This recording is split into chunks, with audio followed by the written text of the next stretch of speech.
नमस्कार विद्यार्थियों, स्वागत है आपके अपने YouTube चैनल जियोग्राफी हब 890 पर। आज हम बात करेंगे टॉपिक कृत्रिम वर्षा, आर्टिफिशियल प्रेसिपिटेशन। कृत्रिम वर्षा वह प्रक्रिया है जिसके द्वारा विशेष प्रकार के मेघों को कृत्रिम उपायों से संतृप्त करके वर्षा कराई जाती है। इसलिए कृत्रिम वर्षा को मेघों का कृत्रिम बीजारोपण भी कहा जाता है। जैसा कि सभी जानते हैं कि मेघों का निर्माण जल सीकरों से होता है, जो इतनी हल्की और छोटी होती हैं कि वायु की ऊर्ध्वाधर तरंगों के कारण धरातल पर गिरने में असमर्थ होती हैं। जब ये नन्ही बूंदें विभिन्न प्रक्रियाओं द्वारा परस्पर मिलकर आकार में बड़ी और भारी हो जाती हैं, तब ये धरातल पर वर्षा के रूप में गिरने लगती हैं। अतः कृत्रिम वर्षा के लिए विशेष रूप से इन्हीं छोटी छोटी बूंदों को मिलाकर बड़ी बूंदों में परिवर्तित करने का कार्य किया जाता है, ताकि वे भारी होकर धरातल पर वर्षा के रूप में गिर सकें। अब देखते हैं कृत्रिम वर्षा की विधियां। सबसे पहले शुष्क बर्फ छिड़काव विधि। कृत्रिम वर्षा का प्रारंभ द्वितीय विश्व युद्ध के पश्चात 1946 से होता है, जब विंसेंट जे शेफर तथा इरविंग नामक दो अमेरिकी वैज्ञानिकों ने जनरल इलेक्ट्रिक लेबोरेटरी न्यूयॉर्क में पश्चिमी मैसाचुसेट्स से के ऊपर 4300 मीटर की ऊंचाई से वायुयान द्वारा 3 किलोग्राम ठोस कार्बन डाइऑक्साइड अर्थात शुष्क बर्फ के कणों को छिड़क कर अतिशीतलित मेघों सुपर कूल्डेड क्लाउड्स का बीजारोपण किया। उन मेघों से जो हिमवृष्टि हुई वह धरातल पर पहुंचने से पूर्व ही वाष्पित हो गई, यानी वो धरातल पर बूंदें आते से पहले ही सूख गईं, वाष्प के बन गईं, भाप बनकर उड़ गईं, जिससे उन्हें आंशिक सफलता ही मिल सकी।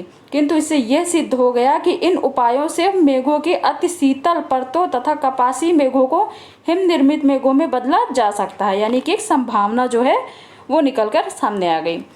इस विधि की सीमाएं देखते हैं। यह विधि अत्यधिक खर्चीली होने के अलावा बहुत सीमित क्षेत्र में ही कृत्रिम वृष्टि कराई जा सकती है। अब देखते हैं दूसरी विधि, रजत आयोडाइड विधि, सिल्वर आयोडाइड मेथड। सन 1846 में एक अन्य अमेरिकी वैज्ञानिक बी वानगुत ने कृत्रिम वर्षा की दूसरी महत्वपूर्ण विधि ढूंढ निकाली। इनकी महत्वपूर्ण खोज यह थी कि -5 डिग्री सेल्सियस से कम तापमान पर रजत आयोडाइड सिल्वर आयोडाइड के अति सूक्ष्म कण ऐसे नाभिकों का कार्य करते हैं जिन पर हिम का निर्माण होता है। रजत आयोडाइड का क्रिस्टलीय संरचना तथा हिम की संरचना में बहुत समानता होती है, अतः अतिशीतलित कपासी मेघों में इसके कणों के छोड़े जाने पर उनका गत्यात्मक प्रभाव पड़ता है। रजत आयोडाइड की सबसे बड़ी विशेषता यह है कि यदि उसे बहुत ऊंचे तापमान पर गर्म किया जाए तो वह वाष्प बन जाता है। शीतल होने पर उस वाष्प से रजत आयोडाइड के अति सूक्ष्म कणों के निर्माण हो जाता है, जिनका व्यास 0.01 से 0.1 माइक्रोन तक होता है। जब ऐसे सूक्ष्म कणों को धुएं के रूप में अति शीतलित जल सीकरों से निर्मित मेघों में पहुंचा दिया जाता है, तब वे हिम कणों से निर्मित मेघों में तत्काल परिवर्तित कर देते हैं। रजत आयोडाइड के इन्हीं सूक्ष्म कणों पर हिम क्रिस्टलों का विकास होता है।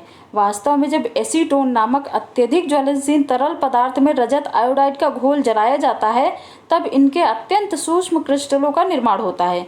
ज्ञातव्य है कि शुष्क हिम अथवा रजत आयोडाइड जैसे रासायनिक द्रव्यों का प्रयोग कृत्रिम वर्षा के लिए केवल उन्हीं मेघों में प्रभावकारी सिद्ध हुआ है जिनमें प्राकृतिक ढंग से वृद्धि की संभावनाएं पाई जाती हैं। ठीक है, ये देखिए डायग्राम देखिए रजत आयोडाइड विधि का। अब देखते हैं इसके रजत आयोडाइड विधि के गुण। यह रसायन विशेष महंगा नहीं पड़ता तथा इसकी थोड़ी मात्रा में आवश्यकता पड़ती है। नंबर 2, धरातल पर जनरेटरों को थोड़ी थोड़ी दूरी पर पंक्ति में रखकर उनसे कई घंटे तक रजत आयोडाइड को मेघों की ओर छोड़ा जाता है। नंबर 3, इन जनरेटरों को पवन की दिशा में निर्दिष्ट क्षेत्र से कई किलोमीटर दूर रखा जाता है, ताकि वायुमंडल में छोड़े गए रासायनिक पदार्थ को हवा से बादलों तक पहुंचाया जा सके। रजत आयोडाइड विधि की सीमाएं। अति शीतलित मेघ स्तर अपेक्षाकृत अधिक ऊंचाई पर होने के कारण रजत आयोडाइड के कणों का उन तक पहुंचना अनिश्चित रहता है, क्योंकि उनके मार्ग में अनेक बाधाएं पड़ सकती हैं, जैसे कि अभी बताया गया ना विधि में।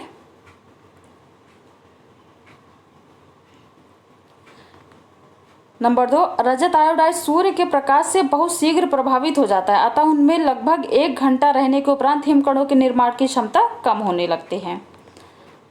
अब देखते हैं कृत्रिम वर्षा कराने का बोवेन सिद्धांत, बोवेन थ्योरी। जैसा कि इससे पहले वृष्टि की प्रक्रिया के संबंध में बताया जा चुका है कि कुछ ऐसे मेघ होते हैं जिनमें जल की बड़ी बूंदों के अभाव में संलयन का प्रारंभ नहीं हो सकता, अतः इस अभाव की पूर्ति के लिए ऐसे अवर्षीय मेघों में जल कि कुछ ऐसी बड़ी बूंदों का छिड़काव कर दिया जाता है जिनका व्यास लगभग 50 माइक्रोन होता है, यानी जिनमें संभावना होती है उसमें छोटी छोटी बूंदें होती हैं और पानी का छिड़काव किया जाता है तो बड़ी बूंदें होकर नीचे ज़मीन पर आ गिरती हैं। ठीक है। कृत्रिम वृष्टि की संभावनाएं।